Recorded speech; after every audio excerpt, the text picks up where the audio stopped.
আনোয়ার ভাই আসামক যেটা বলে গেল সাধারণত ইয়াতে কথা ঝালকাঠি আনোয়ার ভাই বললো যে ভাই একটা করে গাছ তুলে ফেলে দেন, বেশি কাছে হয়ে গেছে 20 ফিট দূরে আপনার ফলন হচ্ছে না, এটাই একটা কারণ। 20 ফিট দূরে দূরে যে আপনার এক গাছের ডাল দেখেন আরেক গাছে ঢুকে গেছে, এক ডাল যদি আরেক ডালে লাগে ওটাতে ফল হবে না। আপনি একটা একটা করে গাছ কেটে ফেলেন, তুলে দেন।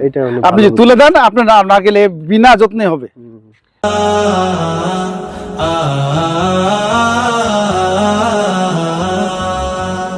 আছে ওই প্রথম গাছটাতে আর এইটাতে আছে, এই ফাঁকে কিন্তু ফের ধরতেছে না। আর খাবার টাবার দেন?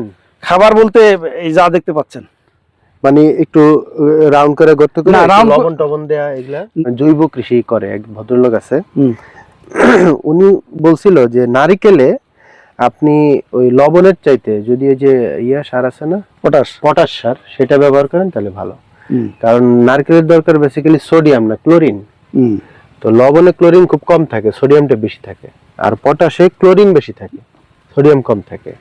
কারণ আমি চিন্তা করছি, আমি তো কিছু নারকেল গাছ লাগাইছি, খেতে আর কোথাও না দিলে যদি সম্ভব হয় পটাশটাকে ওই যে গোবরের সাথে মিশাইয়া, গোবর আর গুড়ের সাথে মিশাইয়া ওটার যে রেসিডিউটা আছে এটা বের করে আমি নারকেলে দিব, শুধু নারকেলে।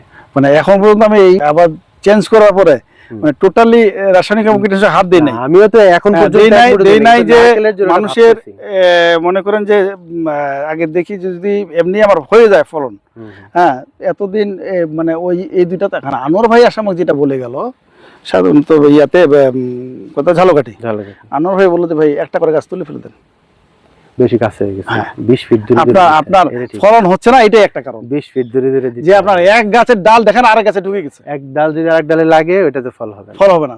আপনি একটা একটা করে গাছ কেটে ফেলেন, তুলে দেন। আপনি যদি তুলে দেন আপনার না গেলে বিনা যত্নে হবে।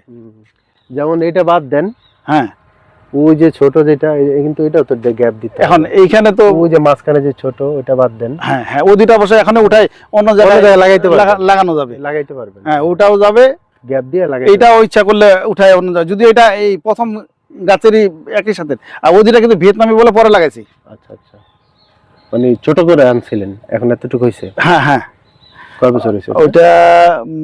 এই গাছগুলির সঙ্গে মানে মালটাটা তার মানে তো কম করে 3 বছর প্লাস। তাহলে আপনি উঠায় অন্য জায়গায় লাগান, রোদের জায়গায়, যেখানে রোদ পাবে। তো রোদ পাচ্ছে না, হ্যাঁ হ্যাঁ হ্যাঁ ভালো হবে না, একটু রোদ পায় এরকম জায়গায় লাগান। এখন এই দুইটা হয়ে গেলে মুশকিল, যেকোনো একটা রাখতে হবে। যেমন ওই ফাঁকেরটা উঠে ফেলা যাবে, ওই গাছটা দুর্বল গাছ। মানে আমি এবার ওই ইয়াতে দেখলাম যে 20টা পাতা কমপক্ষে গাছে থাকা লাগবে, ওর কিন্তু 20টা পাতা আছে ওইটাতে আছে, কিন্তু ওর ফলটা টিকতেছে না। ওর যে শ্বাস নেওয়ার জন্য ওর যে যথেষ্ট আবহাওয়া, যে আশেপাশের পরিবেশ লাগবে, এটা পাইতেছে না পাতাটাতে। আর এত বড় গাছ তো করা যাবে না। আর কৃষি ইয়াতে কি বিএডিসি এবার এর থেকে বড় বড় গাছ নারকেল ধরছে, হ্যাঁ মানে ওই মাঝে গাছ। ওরা তো আপনার নিয়ে যে মেশিন দিয়ে তুলে নেয়, হ্যাঁ তো ওরা আবার ওইগুলা বিক্রি করতেছে, ফল ধরা হলো 1500, ফল ধরে নাই এরকম গাছ হলো 1000। তো এখন ওইভাবে ওরা বলে যেগুলা সব গাছ মানে পুরা একটা 3 বিঘার মতো জমিতে গাছ লাগানো আছে বাগানটা, যেটা পুরাটা বিক্রি করে দেওয়া হবে। আবার না আমাদের দিনাজপুর বিএডিসি। তো এইভাবে এখন আমার মনে হচ্ছে যে ওই আনোয়ার ভাইয়ের কথাটাতে যথেষ্ট যুক্তি আছে, যে আমার একটা ডাল ওইটা পর্যন্ত চলে, ওটা আগে অ্যাপ্লাই করেন, ওটাকে পাতলা করে দেন, তারপর একটু গোড়ায় যদি একটু খাবার দিতে পারেন দিলেন। একটু জৈব সারও তো আপনি দেন মনে হয়, ঘনজীবামৃত দেন? হ্যাঁ ঘনজীবামৃত দেওয়া আছে এখানে। আর আমি এই কলার গাছগুলি মানে পটাশের ঘাটতি পূরণের জন্য পরিত্যক্ত কলার গাছ দিছিলাম, যে কলা গাছে যেহেতু পটাশ আছে কম, মানে ওর যে পরিমাণ পাবে না। আমি বিএডিসি তে জিজ্ঞাসা করলাম যে ভাই আমার তো ফলন এরকম টিকতেছে না, আপনি কতটুকু জৈব সার দিচ্ছেন? যে আপনার 300 কেজি জৈব সার দিতে হবে একটা গাছে।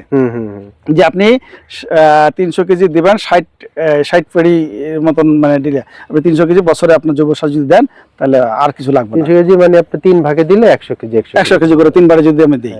আমার এখানে ওই রাস্তার সাইডে হওয়াতে কিন্তু মানে একটু সমস্যা, যে আমি যে সারটা বেশি দিব কোন জায়গায় দিব। এখন এই দুই সাইড যে এখন যেভাবে দিছি, মানে এই যে ধরেন এখান থেকে এই পাশ থেকে একটা সার্কেল করলেন, এইটুক এই দুই পাশে দিলেন। হ্যাঁ এখন এই পুরো ড্রেনটাতে দেওয়া আছে আর কি, এই পুরো ড্রেন দেওয়া আছে, তাই তো? হ্যাঁ পুরো ড্রেন, এটাও ঠিক আছে। আপনার আমার যদি আর পথ নাই, এইভাবে দিলেও, এই পাশে দিলে রাস্তা নষ্ট হয়ে যাচ্ছে, রাস্তাতে যাওয়ার, আর ওইটা মানুষের জমি। আপনি যে এই পাশে করে দিতে পারেন, 3 দিক পাইলো।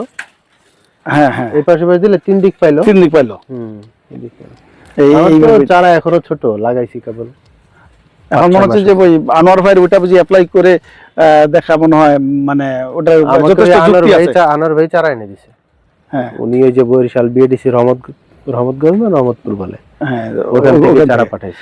ওইখান থেকে ওই দিককার নাকি একটা বড় নারকেল। আমাদের একটা উদ্যোক্তা প্রশিক্ষণ হয়েছিল, উচ্চতর উদ্যোক্তা প্রশিক্ষণ দিনাজপুরে যখন, তখন এক কৃষি কর্মকর্তা আমরা জিজ্ঞেস করলাম স্যার ভাই ভিয়েতনামি নারকেল আছে, তো উনি ভিয়েতনামি নাম শুনে একটু হাসলো, হাসিটা সে বললো যে দরকার নাই, আমাদের লোকাল একটা জাত আছে বেশ বড় সাইজ, ইউনিক সাইজের ডাবটা, তো ওই জাতটা আপনারা লাগাইতে পারেন। স্যার আপনাদের কি মানে চারা আছে? কিন্তু আমাদের তো এখন নাই, আপনারা মার্কেটে ওটার খোঁজ করে ওইভাবে করেন।